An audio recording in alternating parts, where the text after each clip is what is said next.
توانی 50 کاتژمێر بەبێ خەوتن بەس بۆ سەر ئەو دەستشۆردن ئەچوومە خوارەوە. بەهجەت دوای 50 کاتژمێر کۆتایی بەڕاکردنەکەی هێنا و داهاتێکی بۆ نەخۆشخانەی هیوا کۆ کردەوە. لێرە بەهجەت حەسەنی لێیە، سڵاوە لێ بێ، پیرۆزە و ڕیکۆردە نوێیە. چۆن بوو بیری لەوە کردووە کە ئەم کارە بکەیت؟ من پێشکی بە ناوی خۆی گەورە میهرەمان ناوم بەهجەت حەسەنە، خەڵکی کوردستانم. لە ئەڵمانیا زۆر کاری ئەەکەم ئەنجام داوە بۆ خەستەخانەکانی ئەڵمانیا و توانیشمە وەکو بیرۆکەیەک لە کوردستان کاری وە ئەنجام بدەم. لەوانش بۆ خەستەخانەی هیوا یەکەم کارمە بە پشتیوانی خۆش ئەنجامدا و بەسەرکەوتوانە توانی 50 کاتژمێر بەبێ خەوتن بەس بۆ سەر ئەو دەستشۆردن ئەچوومە خوارەوە. ئەمە هەوڵتان نەیە کە بۆ نمونە بۆ جینس ڕیکۆردێ بشکێنن؟ نەخێر زۆر کاری کە ئیشەڵا لە ئایندەیە ئەنجامی دەم. ئەمەش یەکەم کارمە لە کوردستان. پێشتر وەک باسیەکەن کە لە ئەڵمانیا و تاکو ئیتالیا ڕاکردنێ کرد، ئەمەیان چی بوو؟ ئەمەشیان بۆ کارێکی خێری بوو بۆ مناڵانی کە نەخۆشی دڵیان هەیە. توانیم 1200 کیلومتر بۆ ماوەی دەشە و بە ڕیکۆرد بشکێنم. پێسە وەزعێت چۆنە؟ قاچە چۆنە؟ لەخوا بەسیا بێ من زۆر دەمێکە تەمرینەکەم، تقریبا ماوەی 20 ساڵە بێ ئەم یاریەکەم. زۆر باشم الحەمدوللیلە. تیمەکەی تەندروستی وتیان چی؟ هەموو جارێکە تێستی منیانە کرد ینی خۆیان مەجی بوون کە ینی من هەموو تێستەکانم باشم. بۆچی نەخۆشخانەی هیوا؟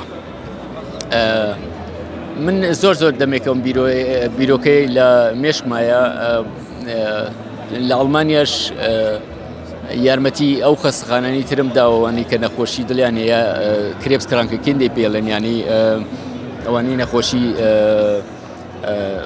دوورودێشخایەنیان هەیە. ئەو توانیشم ئەوەکو بیرۆکەیە کە بتوانم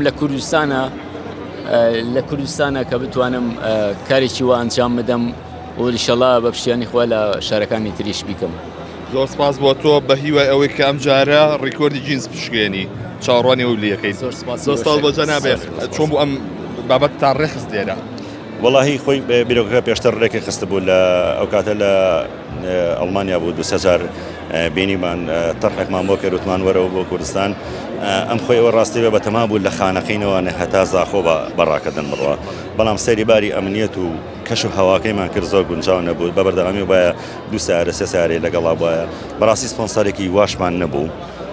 جارە ئەم بیرۆکەمە مەسەرها فامیل و مۆڵمان بە باشترین شوێنزانی دەستیان خۆش بێ، ئیشێکی زۆر جوانیان بۆ کردین، سپاسیانەکەین. چەندێکە نەگەڕاوەتەوە بە کوردستان بەهجەت؟ کاک بازە لە 2001 بە یەکەوە لە یۆنان بووین.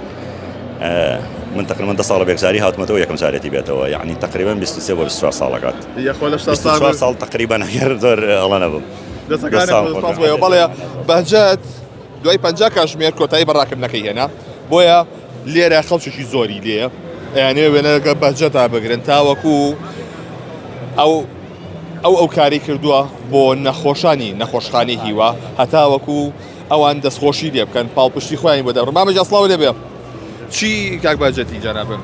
لەگەڵ باوکە خاڵەزا پورزای کەی بینی بەو شێوەیە کاوکاری نەخۆشایی شێرپەنجا کە بەڕاکردن و بە لەشی خۆی هەست چۆنە؟ ئەزانی چۆنگە تۆزە لە ئەساسەوە بۆ دروستکەم بۆ بژەرمەوە ئەم مناڵە باوکی لە 80 عەمری خوای کرد. ئەیتر دایکی شووی کردەوە ئەم مناڵە کەوتە لای من.